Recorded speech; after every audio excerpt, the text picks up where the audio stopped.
तो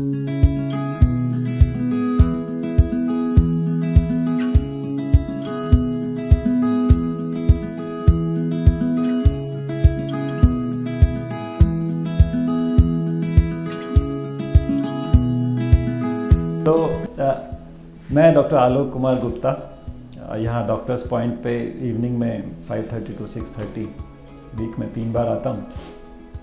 तो दोस्तों, एज ए सर्जन मुझे 20 साल हो गए सर्जरी करते हुए, या यदि मैं कहूँ कि मेडिकल मेरी जो जर्नी है वो 87 से शुरू हुई। तो कुल मिला के हम हिसाब लगाएं तो 33 ईयर्स हो गए मुझे इस फील्ड में, और उससे पहले तैयारी की थी MBBS की। तो मतलब मेडिकल फील्ड से जुड़े हुए काफ़ी टाइम हो गया है। तो हम धीरे धीरे इवॉल्व हुए हैं और वी आर स्टिल इवॉल्विंग। क्योंकि सर्जरी, जब मैंने MS किया था और आज की सर्जरी में ज़मीन और आसमान का फ़र्क है। पहले जितना बड़ा इंसिजन होता था उतना बड़ा सर्जन होता था।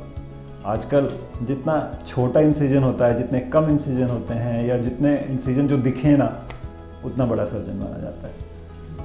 सो एज ए जनरल सर्जन जब मैंने MS कंप्लीट किया 98 में, तो मेरा experience as a surgeon 22 years का हो गया। उस समय ओपन सर्जरीज हमने खूब करी, लेप्रोस्कोपी 91 से शुरू हो गई थी, तो वो भी हम करते थे। फिर सोचा कि ट्रेनिंग की जाए लेप्रोस्कोपी में, तो हम गए जैम हॉस्पिटल कोयम्बटूर। वहाँ पे लेप्रोस्कोपी के मसीहा समझे जाने वाले डॉक्टर पलानी वैलू ने जी हमारे गुरु हैं।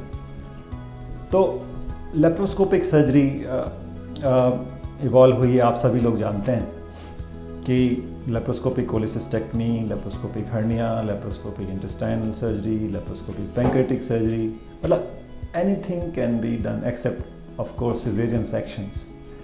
तो दोस्तों, मेरा ये आप लोगों को बताना है, और ये मेरी ड्यूटी भी बनती है कि एज ए डॉक्टर कोई भी सर्जरी पेट की लेप्रोस्कोपी के द्वारा की जा सकती है, लेकिन देयर आर चांसेस जो कि हमें कन्वर्ट करना पड़ता है कभी कभी। अब लेप्रोस्कोपिक सर्जरी में it can be single port, it can be single incision laparoscopic surgery, it can be 2 ports according to need and according to the situation inside the abdomen. उसके बाद मिनिमल एक्सेस सर्जरी का यदि हम दायरा देखें तो वो थोरेक्स में भी जाता है। We call it video assisted thoracoscopic surgery. Neck में भी जाता है, और आजकल तो neuro surgery, even cardiac surgeries and vein surgery या vessel surgery like varicose veins, as a general surgeon हम लोग कर रहे हैं। सो एक टीम चाहिए होती है एक सर्जन को, एक अच्छी टीम और पेशेंट का फेथ, जो कि बहुत ज़रूरी है एज ए जनरल सर्जन, जो कि मैं सोचता हूँ होना चाहिए। सो दोस्तों, जब ये सीन शुरू हुआ जनवरी से, आई जॉइंड मैक्स, और तभी उसके बाद लॉकडाउन शुरू हुआ, तो मैंने देखा बहुत से लोग हॉस्पिटल में जाने से डरते थे। तो एक डर था, इसे हम डर कहें या प्रिकॉशन कहें या व्हाटएवर। सो जब ये कोविड सीन शुरू हुआ, तो एज ए प्रिकॉशन मेजर हर हॉस्पिटल ने लॉकडाउन को देखते हुए, मतलब हर एम्प्लॉई पे उसका असर पड़ा, हर डॉक्टर पे उसका असर पड़ा। एक डर का माहौल, एक प्रिकॉशन का माहौल, डिज़ीज़ को समझने का माहौल, डिज़ीज़ को समझने में अभी भी समझी जा रही है।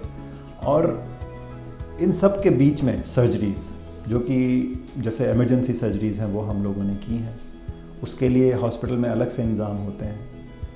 पेशेंट अलग, मतलब जिसका अननोन स्टेटस है और हमें इमरजेंसी सर्जरी करनी है तो करते हैं। उसमें हम कोई, क्योंकि एज ए सर्जन मैं आपको बताऊं, सर्जन हमेशा से बिंदास होते हैं और होते ही रहेंगे। उन्हें मरीज़ की जान के अलावा और कुछ शायद ना दिखाई देता हो। उन्हें दे हैव टू, उनके दिमाग बैक ऑफ द माइंड पे यही रहता है कि मरीज़ की जान बचानी है।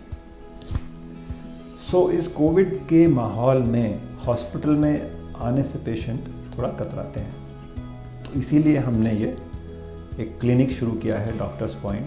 और इस डॉक्टर्स पॉइंट के बारे में मैं आपको बताऊं कि यहाँ पे हम लोगों ने एक ही क्लिनिक में endocrinologist, physician, gynaecologist, dermatologist and surgeon, and we are actually inviting more doctors so that इस माहौल में, जब प्रिकॉशन का माहौल है, लोग यहाँ आने को फ्रीली आएँ 1-to-1 टाइम ज़्यादा से ज़्यादा मिले, एक पर्सनल केयर हो, भीड़ भाड़ ना हो और सारे प्रिकॉशन के साथ एक क्लिनिक शुरू किया जाए। सो यहाँ पे एक OPD हम लोगों ने शुरू की है। मैं यहाँ हफ्ते में 3 दिन अभी आता हूँ, बाकी पेशेंट ऑन अपॉइंटमेंट मैं देखता हूँ। सो मैं आप लोगों को यही बताना चाहूँगा कि मैं यहाँ डॉक्टर्स पॉइंट पे और मैक्स में अवेलेबल हूँ।